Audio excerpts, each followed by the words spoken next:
Welcome to Listen. Teacher Chatter. This is Robin. And Jill. And we are back from the summer. Oh, people. It's are back. Are you ready to hear us on a weekly basis?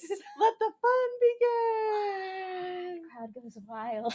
I told, we have new teachers in the building, and I'm already back at school. You're not. You're living the good life still. But, Well, by the time this comes out, I'll be back. Well, too. good. That makes me feel better. But I've been back for a few weeks, and we had new teachers come by, and so my principal's like, did you tell them you have a podcast? Oh. And I was like, so I told them this season, I think what we'll do is we'll say something about someone. If they don't come to us and say they heard it, then we'll talk bad about them the next week. Oh, yeah. Okay. Like do a call out, say, hey, Karen, I hope you're listening this week. And if she doesn't come say that she heard, then I'll be like, let me tell you about Karen. Yeah, I got a secret on Karen.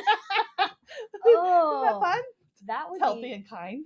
I think that's exactly what our podcast is going for. Blackmail and all the things. Thought we'd mix it up a little bit this season. Wow, that sounds awesome. I thought you'd like that. Mm-hmm. Well, on that note, you'll notice that the podcast says this is season 3. Mm-hmm. Rob and I made a decision.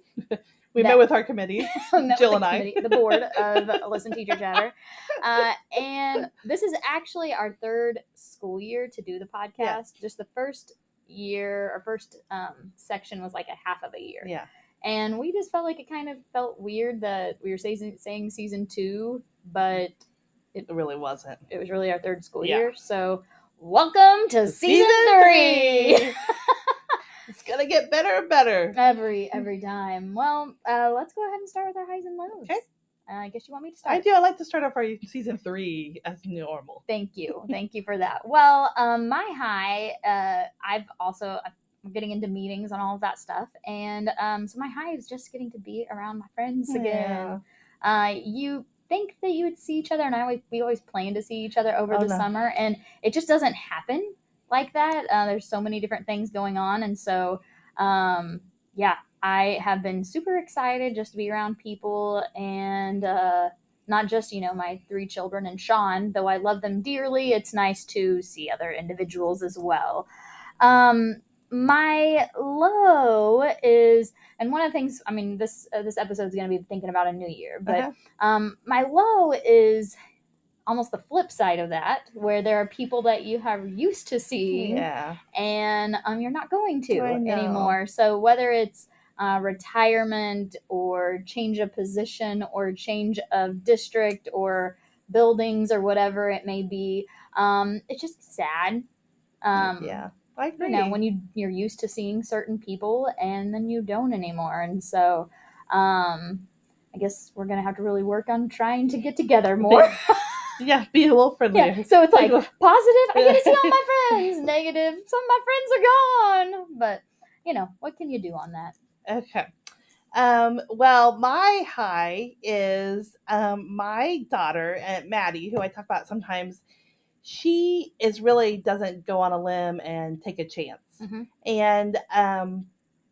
And she came home Sunday evening and at 9:30 at night and says to me, I think I'm going to try out for tennis.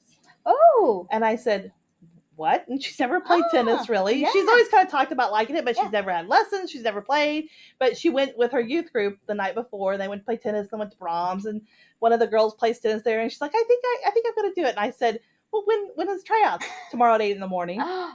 I said, I think you're going to have a physical. And she's like, yeah, I think I will. And I said, well, listen, go at 8 o'clock. Yeah. Tell them you're interested, but you don't have a physical. We'll do it that day. Yeah. They might tell you no. That's fine, but not. So I woke her up and then she said, never mind. It's 8 o'clock. Yeah, she's like, I'm not going to go. I'm not going to go. I'm nervous. I don't want to do it. And I said, listen, I'm okay if you truly don't want to play. Yeah. But if you're being afraid is what's holding you back, I'm going to ask you to go try it. Just give it a try. So she goes. Yeah. And she gets there and they said, well, actually, if we knew we could read online about this, but the 8 o'clock tryouts were for people returning. Oh. So 6:30 at night's when the new ones come. Oh. So we got her a physical.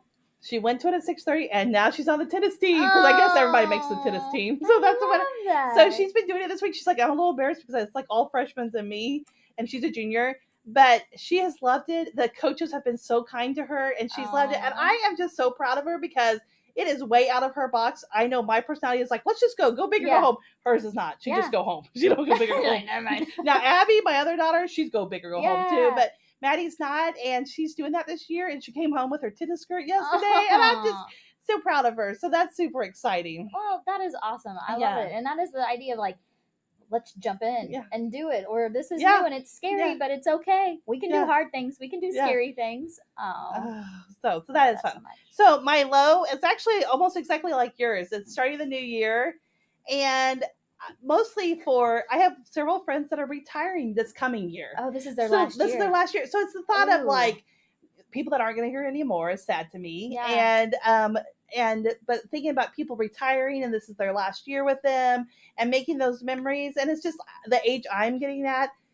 Every year I have friends that are retiring. And so I'm getting older. You still got a little bit, but, and so it's the change of that. And it just kind of makes me kind of sad. Like the thought of, friends, I'm getting to the age that people are really starting to retire, and I think they should stay on until I'm ready to retire. I think that would only be I would do that for them, but I wouldn't say I was going to say, oh, sweet Robin, I'm on year 16. You're going to stick around for like another 14? We'll talk about it later. Oh, okay. Later. No, I totally get that. So, and yeah, we're going to be talking about the new school year. I am going to give people reminders right now. We do still have our Facebook, our Instagram, TikTok. If you want to see what we're wearing, which we kind of match today. We do. Look at us. You can find us on YouTube. And so there's all those places. Yeah. All right.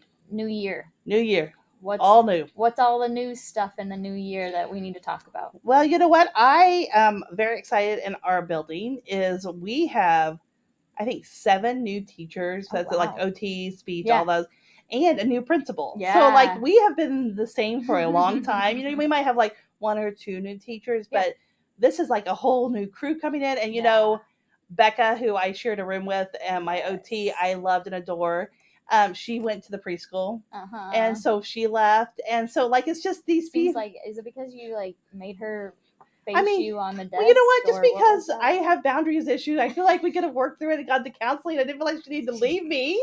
I feel like we could have worked on our relationship. Let record show that when I went to Robin's room this summer, though, she let me know that she separated the desks because it might be a little bit much for the new person to literally be face to face with Robin on a desk. Yeah, I didn't realize that was an issue, but Becca helped me see that was a lot. Real friends tell the truth. Yes, and so with our new OT, her name's Katie, and I will let you know that she is lovely too. I let her have her own half of the room, and I went to the other half. So like I really learned this, and I took the criticism. Yeah, I'm not gonna call it criticism. I'm gonna take advice. Yeah, that Becca gave me, and I separated. And so so I have someone new in my room, and so it is exciting and it is fun having new people too. But man, I think about these new teachers. Listen, I'm glad I'm not new anymore because they are in meetings. They started back on Monday. Last Monday. And a week before Monday, everybody else, they start. But I looked at their schedule. It is like meeting after meeting after meeting after meeting. And listen, they're not getting any of this information. You know they're not. I mean, I see they look like deer in the headlights, kind of like. Okay. I have been in the building. The OIC, or one of our buildings where they have all these new teachers. And I have to tell you a couple things. One, it takes everything in me not to go and disturb the meeting. Yes. Like, I see that there's a big professional presentation going on. And before we came to do the podcast, they were in there. And I was like, I just want to run in there and be like, what's up? Like, just because, bless their hearts, I know that they do it, but it's a lot. They need a little bit of comic relief. Yes. I feel like I could do that. I agree. And I say, you know what, this is, if I ran the world, which would do a great job. Yeah. But you tried to run the district. People that were at went to the Oscars know that I was the bigwig for 32 minutes. Yeah. Anyway, but I think if we're going to do this the right way, don't go to all those meetings. Let them work in their room, settle down, and then when school starts, there's some things they have to. But honestly, a lot of things they're going to do next. After they're going to do when all the teachers are here because we all have to do those things. Yeah. And do PD after school and say, okay, you meet on Monday after school or thing. I mean, it's just too much. I think it's too much for them. I mean, this is not them complaining to me. Yeah. This is me totally making up how they feel. Well, and maybe did you have to do any of that stuff? Not as much as they do now. I didn't either. I didn't get the big prizes either, though. Did you get like the baskets? No, cheerleaders didn't cheer for me. Oh, and you walked down the red carpet and they cheered? And then give me a little goodie bag. That's Katie, she got like a fiddly basket. They said they were giving her like dogwood passes and what? Yeah. Wow. Yeah. I'm like, I didn't get anything like that. Well, then they need to be in those meetings. You've got to work. What are they griping about? They're not. I'm just picking up that they're griping, but you got to earn your keep. We got all those dogwood passes. You know, and I think Whataburger. next year I'll just show up at those meetings too. Say like, hey, I'll sit at this table. Oh, I wonder what happened then. You know what? Maybe we'll do that. That'll be Maybe fun. we'll just like go into their meeting and see what happens. See if anyone notices. I won't say anything. We'll just sit down. Let's just sit down. So, and I'll say, I'm Robin from North. Are you new too? Yeah. How long have you been teaching? That's I want to do that. We're gonna. Okay. I think that's a good idea. My time's running out. Oh yeah.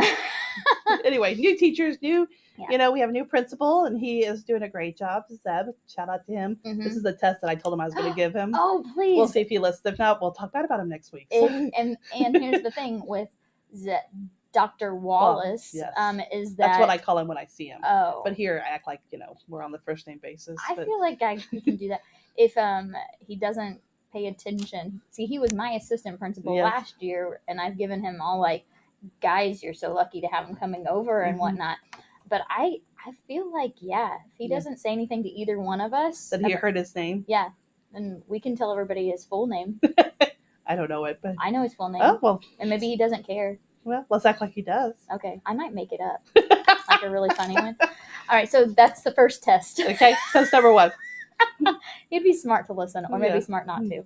All right, well, I am going to say that with a new year, obviously there's a lot of different exciting things, but I've been telling people that I feel like I'm in my golden years. Oh. And people, I think, take it like it's like my 50th anniversary and like I'm, close to retirement or something, which is not really the case. But I say it's my golden years right now that I'm living in education because, one, I have been teaching for a little while. So, like, this is year 16, and I've taught 5th grade the whole time, ELA the whole time except my self-contained year, which I never want to do again.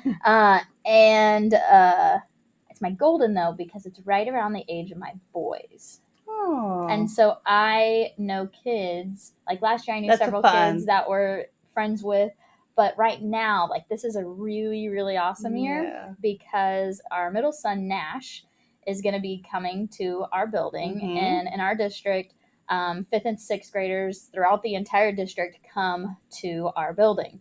So all of his little friends from his football team, from his basketball team, from his baseball team, they're all coming to my building, and I will be I'm the teacher for some of them, but I am just so excited for to have one of my kids in the building with me again, and in my grade level, and he's actually not on my team, but he's on the team of the group right next to us. Oh, so you get to see him. I'll get to see him. He'll have his dad as his PE teacher. And I just love, I know there's a lot of people have different opinions about like living in the district that you teach and all that. But for me personally, I think that it just builds such community. I agree 100%. And it makes me have so much pride in what I'm doing because I know that it's impacting people and kids that I know firsthand. And I love, even if I look crazy at Walmart, when kids come up and say, hey, Mrs. Weedle or whatever. And so it's my golden just because there's that aspect of things. Like I said, my friends, I'm teaching their kids, like all those things. And it's just really special to me. But another thing that kind of makes it golden for me is getting to see my former students being successful at the junior high or high school level, because I also have an 8th grader who I get to keep track of kids that are a little older than him or a little younger than him. And so I get to see all these kids involved in activities and, I just get to see all that. And I love that so much. And then here's the next layer of these golden times. Man. I know. I am teaching with former students now. You are? Yes. How's that possible? Well, I'm really young. You are old. So I didn't realize you're that old. No, I feel like they just like graduated college in like a year. And it was my first year teaching. No, but I am. Oh. And so that's really cool too for me to see these kids that I taught, and then they have a passion for education, and then here they are. That is exciting. With me. So I'm just really excited about this school year and all the things. I love it. I love it. I'm excited. I will say I was a little sad because I know we talked about this before, but I always change the bulletin boards and the decorations and do a new theme every year, and I like to do that. So every year I redo my bulletin board, everything, new colors, new theme, everything. This is the first year in 24 years that I kept the same as last year. Man. And part of me is a little sad. Like part of it is, I was like, you know what? Not many kids are in my room very often, and I'm not in my room very often. And so it looks brand new. Yeah. And I was like, I liked it. I thought it looked nice. But it was a little sad, and I will not do that again, probably. I just feel like I wish I like the fresh start, and it makes sense not to do it, but that was a little bit different. You can do it every 2 years. That's kind of where I am. Maybe I'll do that. But I'm really excited about this year. There's things I'm doing different this year, so I like to change that up a lot. But just seeing some of my old kids come back and all those things, I'm really excited. I'm excited about this year. Well, for my building, saying about kids coming back, I haven't experienced that in 6 or 7 years because I was the last stop in the elementary world for that time. And now I'm really pumped about that. Yeah. Seeing my students in the hallways and I'm really excited about that. I think someone told me last year, I was like, oh, I'm so, it was nice that this past year for kids that I had taught in 5th grade, they were in 6th grade, to come over and say hi, but they kind of still had a feeling of like they had switched buildings, so they still kind of felt like they left you behind a little bit. Yes. But this group will be different because they're like, my teacher's just over there, and that's like 75 kids. That's so nice. I am excited about that for sure. Other things to be excited about is I really like my room this year. I actually always liked my classroom itself, but I like my colors. Oh, what'd you go with? Well, here's the thing. I know that I love red. Mm-hmm. And so I like to do the background red. Yes. And I also happen to love when red and black and white are together. Well, you know what? That's why you're a tiger. I know. And it's like my fallback, but it's a sharp look. I like it. It looks clean. Yeah, it looks good. I looked at my room and I'm like, this feels right. And you know what I've decided? If that is the theme I want to go with for the rest of my career, it's okay. And if I'll switch the borders up a little bit or whatever. But you go. You be you. It makes me feel good. I agree. And when I feel good, I teach great. Good. I teach good too. It's good all around. Well, I'll say something on a new year that I have that's kind of hard is my daughter, the youngest, is going to be a junior, and she has her driver's license. This is the first time in 17 years I will not drive a kid to school anymore. And you're sad about that? I am a little. Part of me is happy. Okay. Because I feel like I could stay at home, because I always got to school because I dropped Maddie off. Oh yeah. So I'd be at school at like 7:30. But we don't have to be there to 8:10. Yeah. So I was there way early. So it's kind of nice. Like there's a couple days a week, which I probably still will come at 7:30 because I won't know what else to do. But there is something that that your child. I mean, I love that she could drive now, but that's a hard new thing for a new year. Yeah. It's some just of those changes with it's not the baby, and it's just the independent, and it's kind of sad. Like I don't know. It's a little sad for Mama. You'll get over it pretty quickly, I imagine. Pretty much on Tuesday. I do understand what you're saying. I know. You just wait. I feel like we already have those kind of moments a little bit, but I generally don't get too emotional about that stuff. Oh, I do. I mean, for me, it always just feels weird. I was thinking about this summer, our son Ray's, he's going into 8th grade, and I was like, next summer he'll be doing all high school Isn't that crazy? stuff, like high school athletic stuff, and that feels weird. Yeah. Nash moving into our building, I'm just excited about that. Cruz being the only one at North. I know. We'll take good care of that baby. I'm not concerned about that at all. Actually, I just sometimes feel bad that deal with the baby of the Weedle boys. No. But that's kind of where I am. I know that there's a lot of exciting things starting a new year. I know a lot of people have anxiety or nervousness about starting a new year, but I don't know. I guess my advice would just be to enjoy it as much as you can, and let go of the things that you don't have control over. Yeah. And realize that it's not really that, most things are not that big of a deal. No. And I think it's just a good reminder that it is a fresh start. Yeah. That's why I love a new year, is because it is even if last year was the best year of your life, it's still, you have a fresh start to start another great year. If it was a bad year, if things don't go right or whatever, this is a fresh start. And just look for the best in kids, look at the best of your team, and just make this the best year you can. I love it. I love it. All right. Well, if you happen to be watching on YouTube, which we are available on YouTube, you will see that Robin and I look a little different. We had to fix a couple things. Yeah, we did. So, perfect way to start season 3. So you know what? It's Sunday night at 8:06 in a classroom. So you know what? Happy New Year. Happy New Year to us. So I am doing the challenge this week. Well, I know we're kind of mixing it up a little bit. I love it. Which is probably why you should have done your highs and lows first. Listen, let's not get carried away. Okay. Just a little changes. Just little changes. Okay. Well, the scripture that I'm going to use is Romans 12:12, and it says, "Rejoice in hope, be patient in tribulation, be constant in prayer." And this goes with the challenge that I have for us this year, is just thinking about a new year and a new start. And I think that we have it with the school year. It's a gimme. Every August it's going to happen. But we can also think about that in our spiritual walk as well. And I know you've done challenges before about writing down what you've been praying about, and then maybe like highlighting or something as they're answered. And I always have a good idea, like think about doing that, and I've just never been able to do it.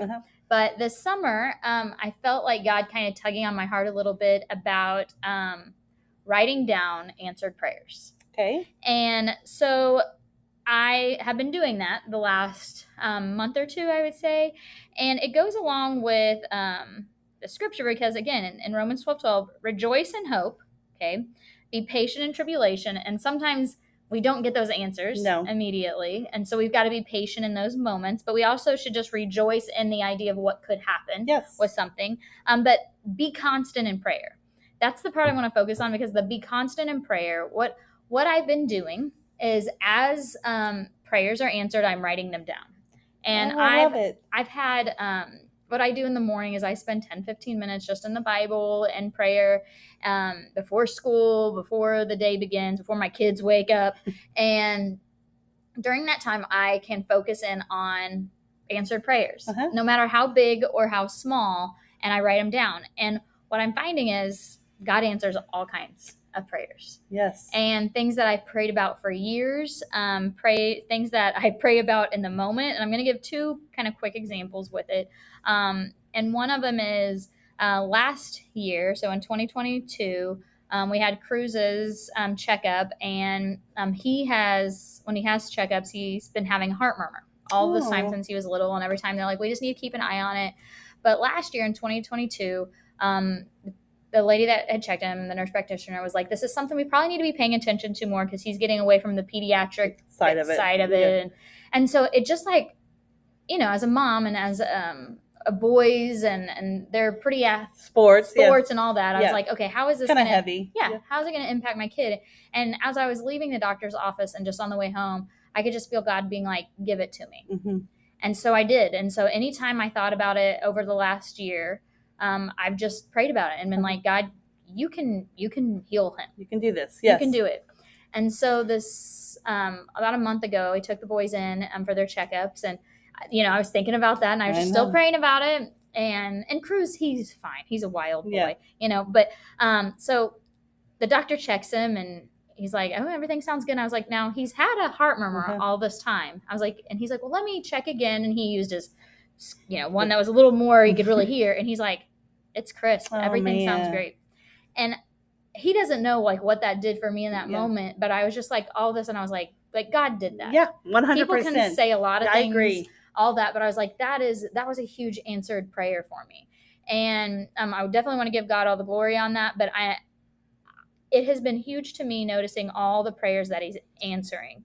And it's not every day can I write something down, but I'm going to be honest, most days I can. Yeah. And on sometimes it may be something small, like today, actually, we had a hummingbird stuck in our garage, and they die in our garage because it's super tall, and they are not very smart in how to get out. And finally, I was like, I was stressing about it because I don't want the hummingbird to die. I know. And so it kept going, and I was finally like, okay, I'm going to open this garage. And I was like, God, get this hummingbird out of our garage. Like, I know you can, and I know it is a silly request, but I don't want that hummingbird to die. And I'm not joking. Within a minute, that bird finally, and it had been in there all night. Yeah. See, it found the opening, and I was like, that's an answered prayer. 100%. And so it also makes me be more constant in prayer, which is what Romans 12:12 says, because it also makes me go, don't give up. Yes. Yeah. Are you going to God in the little things and the big things, all of those pieces, and then also being able to give him glory in that. So my challenge for you is, yes, be constant in prayer, all those things. But if you're like me and can write down those answered prayers, it's just really spoken to me in all the ways that God really does listen. And I think sometimes we take things for granted. And like when the little prayers are answered, like the hummingbird, we're like, oh, the hummingbird went out. And we don't think about it of like, no, God answered that prayer. Yeah. And that's so funny because we had kind of talked about our superintendent this year is asking us to pick one word. Yeah. And I kind of think there's a possibility that this could kind of be a rough year. There's some kids that are kind of tricky and stuff. And so I picked the word gratitude, because it's kind of the same thing as I'm going to pray for these kids, and I'm going to pray, but I'm going to celebrate those little things. And I'm doing this, my backboard up here. Mm-hmm. Every time I'm going to put a post-it and know. And that's kind of the same thing, because I think we overlook the miracles God does in our life daily because we don't take time. And when you're down, when it says like your tribulations, if you have those things, you can look back and say, you know what, God is faithful. He is there, and he cares about the little things. He cares about the big things. And I just think that is so important. And I also think it's important that you share that with people, because, you know, this thing about the heart murmur, if we don't give God the credit, he deserves our praises. You know, I mean, he really does. He cares about us so much.